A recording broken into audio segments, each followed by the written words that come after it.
Салям алейкум, тусовка на часах 2:40 ночи, и мы находимся в офисе студии Kara Deniz Production. Все потому, что за дверью собрались талантливые, открытые, харизматичные, а самое главное, добрые люди. Я хвалю их, не переживая за то, что они меня услышат, ведь они плохо говорят на русском. В основном используют наш крымско-татарский язык. Я их проводник во внешний мир, их связь. Anlağınız gibi saygılı dostlar, biz toydan son rubrikamızı yazamız. Selam aleyküm cemaat. Hadisiz, tinchlik, amanlık. Ey maşallah adam. İşte. Bugünkü toydan son rubrikamızın kahramanı yani yeri seni bana gayet güzel dediler. Allah kolay getirsin ve eşkınızga.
Yaxshi kulergiz.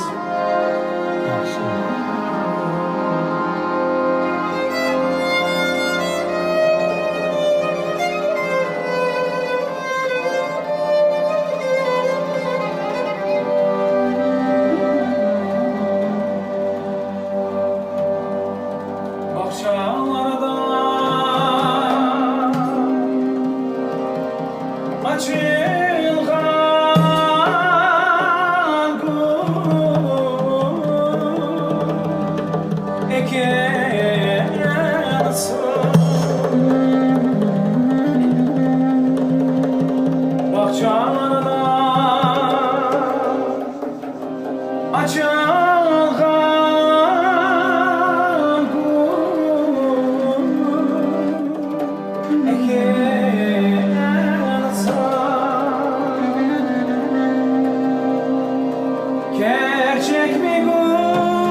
Hayda.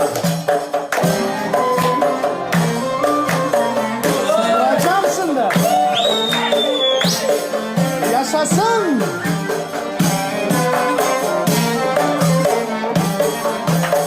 Kim yıllar. Bana bulsun.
Yaşasınlar. İşte dostlar, siz için yapılgan video. Eğer beğenseniz, devamını isteseniz, share etiniz, paylaşınız, storieslerde like koyunuz, komentarij kaldırınız. Çok sağ olunuz. Teşekkür nasıl ekan?